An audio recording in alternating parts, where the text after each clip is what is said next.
want to thank you for bringing me to this place because I just met Dr. Chong, one of the only doctors in actuarial science in Zimbabwe. Interesting. One of the only. Oh, well, I think... And it's just talking to him, getting to hear. This is very much unlike Mox, you know, when you say thank you so much for bringing me to Cobra, I was like, okay, I know what you have said, alright. Okay, someone say live on radio, okay. Then I'm hearing you speaking about all these insurance things, and like, this is not the Mox that I know. What's going on here? It's good to be live on radio. People get to think about things they don't really like. I'm sleeping act up here. I didn't understand. I always used to hear about this creature called an actuarial scientist, and I didn't understand how this works and how they think. So finally, I got to meet one, and he was sitting right next to me, right here, and explaining how these things work and stuff like that. How some of the things that are happening now around the world, they actually did case studies of these things and did calculations of these things, and some of the outcomes are actually happening right now. So it was pretty interesting. I didn't know mathematics could be applied like that, but that's all a part of science, technology, engineering, mathematics, STEMatizing, So we got two special people with us. Right here. Robert, who was my senior in school, I would say. He was all the cool guys. Robert Gonye, of course, he's from Huawei. Thank you so much for coming here. Thank you for having me. All right. You didn't bring a container, so I had to pour you, which is...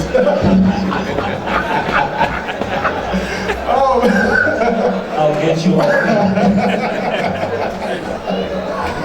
Huawei is here at Rio Set Tech at school.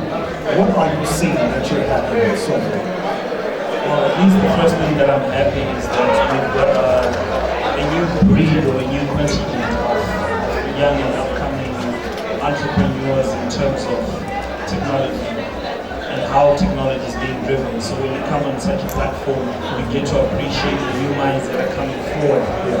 There's still a lot that still needs to be done as far as developing education and supporting technology in Zimbabwe, but I think we're on the right road, and that scope definitely is something that we, as companies, as brands, and also as a business community, we need to be supporting and taking a special initiative of growing this talent. Because talent, even if it's there and is available, but if it's not used, it's as good as dreaming that you're waving in a dark room and nobody can see you. True. What are you seeing here at TechnoMag, especially when it comes to innovation? What are some of the highlights for you? Well, the key highlight for me, definitely number one, is to say that the technology that needs to translate TechnoMag in terms of the platform that they've created and bring it to the next level is that the foundation of education is good. But my thing is the foundation for education that is currently being created by the Zimbabwean system going to be relevant 10 years from now, 15 years from now. What I mean is we've got somebody studying engineering, we've got somebody studying microwave technology, but is that the next big thing 15 or 20 years from now? Why I say so, I'm in technology. There's so many technology brands that have made overnight. But in the last decade, we've seen large corporate organizations like Nokia shut down shop when they were doing technology as far as devices is concerned. So we now say, when we look at these students who are going in school and educating themselves, they need to look at themselves as a value add. The school education system is not enough to take you to the next level. So that's one of the key things that we need to make sure that we translate. So I feel that when we look at what TechnoMag is doing, they're bridging that gap and making sure that people are cognizant and aware of such changes that need to be taking place in this economy. All right, and we're speaking to Robert Gonye, the country sales manager for Huawei, and I'm going to throw a hot potato at you right here. A lot of the firms we have interviewed, who are part and parcel of Rio Set Tech at Week, have come through saying, we are either setting up or in the process of actually bringing to life a fund for innovation. What about us? Wow. Huawei, we've been doing this for quite a while. I think I'll have you know as Huawei, we've got a program called Seeds of the Future. We're going into universities, taking probably one of the top 10 best students, and we take them to China. We get to expose them, exposure through insight in what is taking place in the arena. I'll have you know that Huawei owns a small city in China, employing about 50,000 people. We take these students there so that they can get an appreciation of what technology is, what technology should be, because for Huawei it's not just about us coming and doing enterprise business, where we're setting up base stations, where we're doing mobile devices, but we are saying as a brand, we want to create an ecosystem. But the ecosystem is just a cloud-based functionality which works with human capital. If the human capital is not exposed in a way of what needs to take place within that economy, it's definitely not going to take place. So the key thing that when we look at now what's happening in Zimbabwe, as a growing nation, as a growing brand, Huawei, we're in over 1,170 countries, and as far as supporting network infrastructure, but the key thing is every network system that you set up has to be optimized for that specific country. The best person to do that is not someone coming from abroad. The best person to add that type of value add has to be a local entity. Now, as a local entity, you then are the one who can define the parameters and the trajectory of that economy in as far as monetization, financial growth, and any form of equilibrium which will bring diversification in any educational platform for a nation. So as Huawei answering your question, and short, that's one of the key things that we're doing. We call the program, which called Seeds for the Future. It's been running for the last 2 years, and it's going to be running, for the next, years that the company is going to be in existence, which probably will be something that will be perpetual. Apart from that, we're also supporting most of the graduates who are coming in. We've got a graduate training program that takes place where we employ between 40 to 50 engineers on a yearly basis who come in into different spectrums of the engineering fields that they're running. And the idea is we make sure that they're plugged into the system.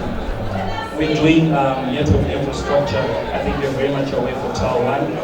We've been working with the MBB project for Net1, and we've got a few other organizations that we're working with in Zimbabwe. So we get these young guys to come in, be plugged in, be exposed, add value, and also know how the ecosystem works. Before I hand you over to Tony, Huawei owns a city. Do you know I own a country? It's called Moxigan. Have you ever been to Moxigan? Does you always have a train?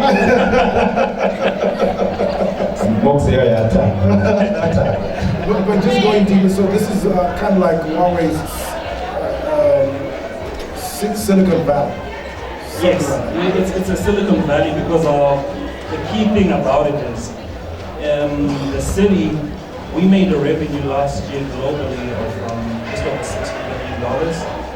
Now, of that, $6 billion was churned back into the city in as far as R&D is concerned. Because we know that the next level or the next wave of technology is not coming from a system, it's coming from a human entity. So we have to be supporting that, we have to be putting the incubator hubs, we have to be putting the infrastructure, we have to be putting the capacity, the know-how for people to benefit from such.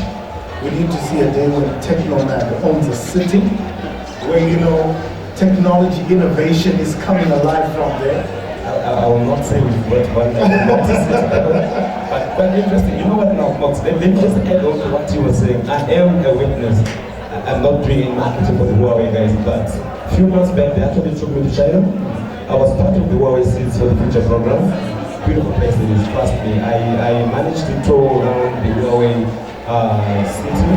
It is literally a Huawei city when they mean a Huawei city. I think you can compare it to something close to your World City, that big, it's literally a city on its own, different sectors. So it's not just like a building where you say you have now arrived at the Huawei building or Huawei HQ. It's amazing. And we managed to see a lot of things. Technology transfer, that has been one of the major issues that we say. We are seeing a lot, we are talking about a lot of things that are happening out there. Where are we as Zimbabweans? So I think I would like to personally recommend Huawei and also thank them for what they are doing. I'm sure it's the second time they're running the same program for various outstanding Zimbabwean technology students all around the nation. You see, they're taking them out to China to actually get to see what Huawei is doing on this. So I think as far as what these players actually they're doing to develop and drive ICTs in Zimbabwe. I think they're really doing a very, very good program. From Powertel, we have Prosper. Prosper, the man who disappears and appears whenever and if he wishes or feels like it. How are you doing, man?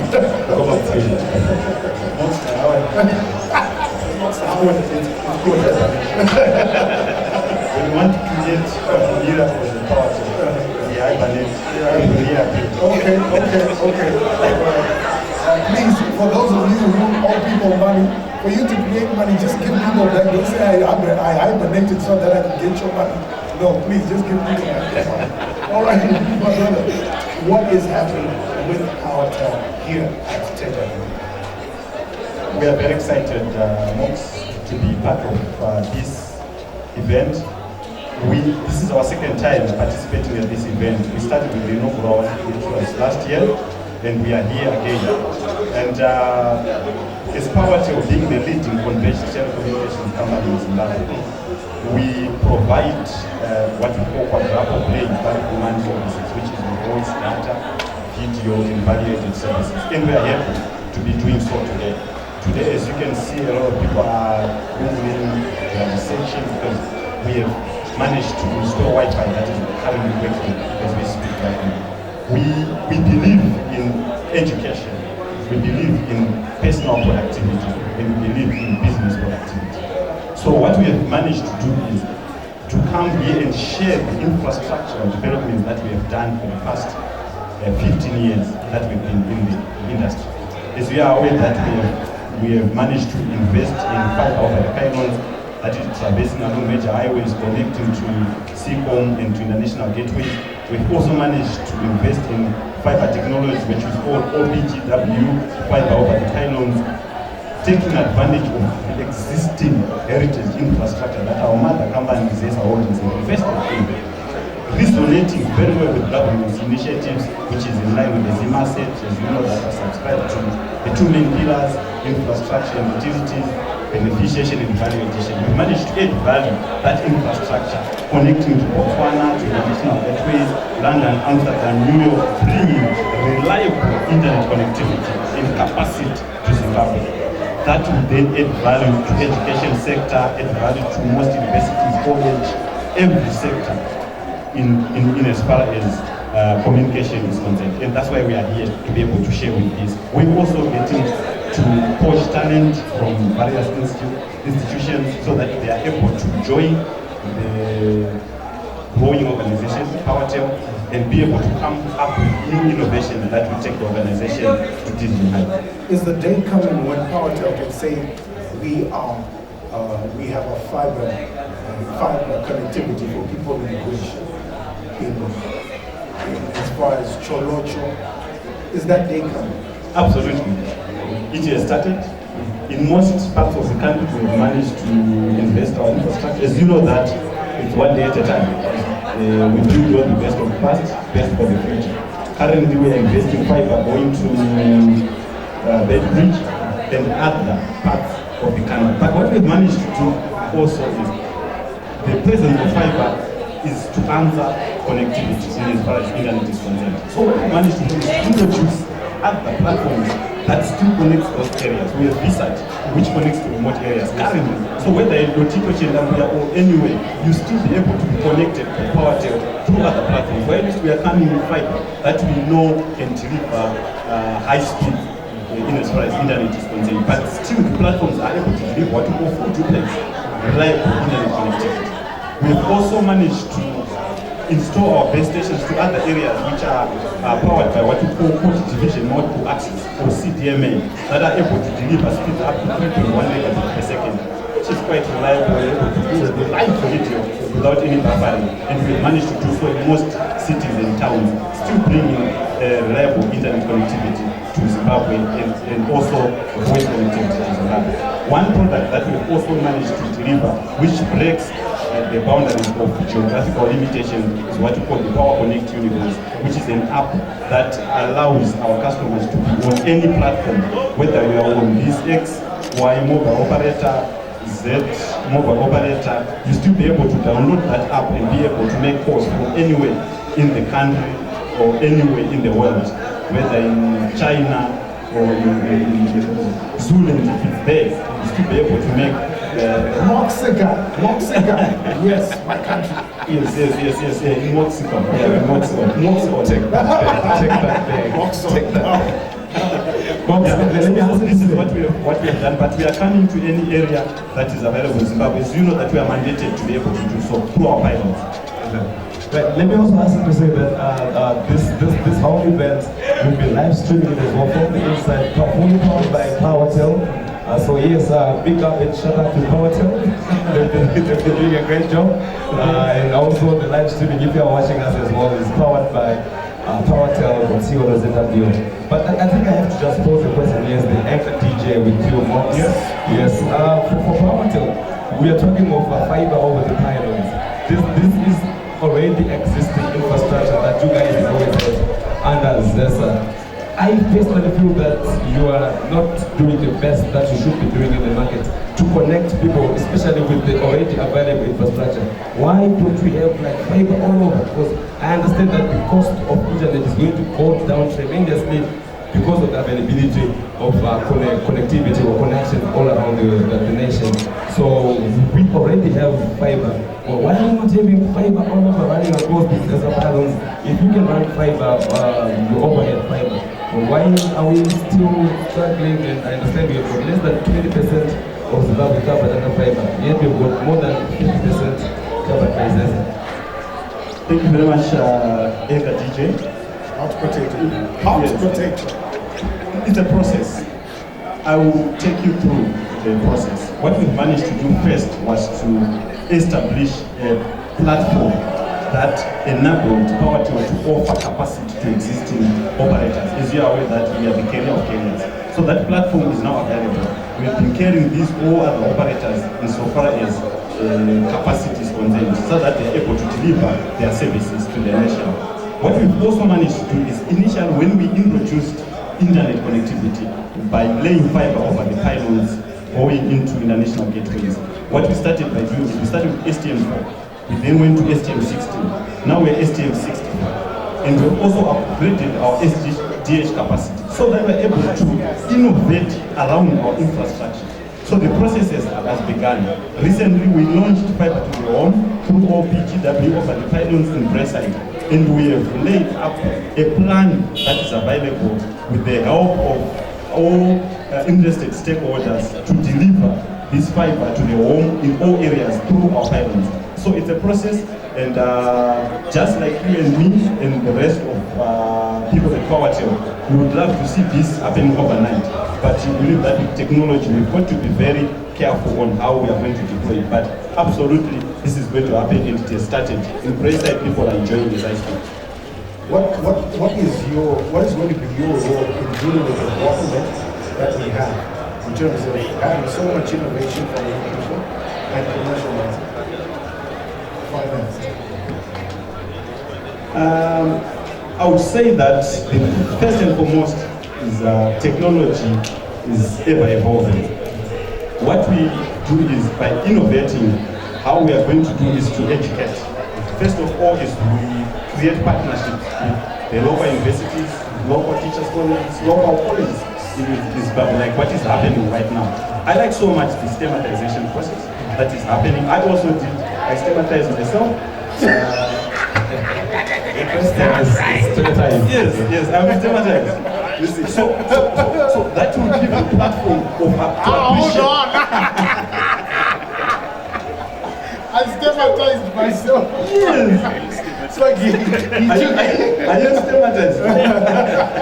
All right. Look here. What it does is it gives you an appreciation of technology. From the 5110 to the local smartphone that allows you to do more with it. You can have Viber, you can have Huawei.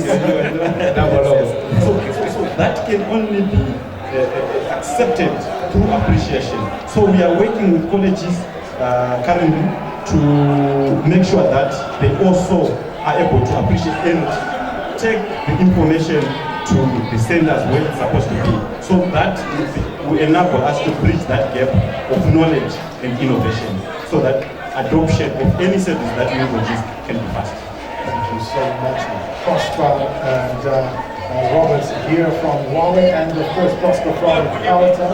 Guys, thank you so much for coming to your party shot to everyone who's listening on TechnoMag 2016. Yes, you got it. What we are saying is congratulations to the organizers. We're saying this is history making. They are the people making history. And we say as telecommunications company, we always rally behind you because we believe in innovation. We believe in taking our nation further in as far as technology is concerned. So as Powertel, we are dedicated, committed to see this going through to another level. Thank you, Zimbabwe. Thank you all. Prosper Mutswiri from Powertel, thank you so much for coming through to TXL. And Robert, your parting shot. We need to be stigmatized. Whichever way possible. But I think my parting shots are very simple. I obviously want to extend our congratulations to the organizers, TechnoMag, and in them advocating for openness, collaboration, and union through joint innovation, which is exactly what we're promoting here.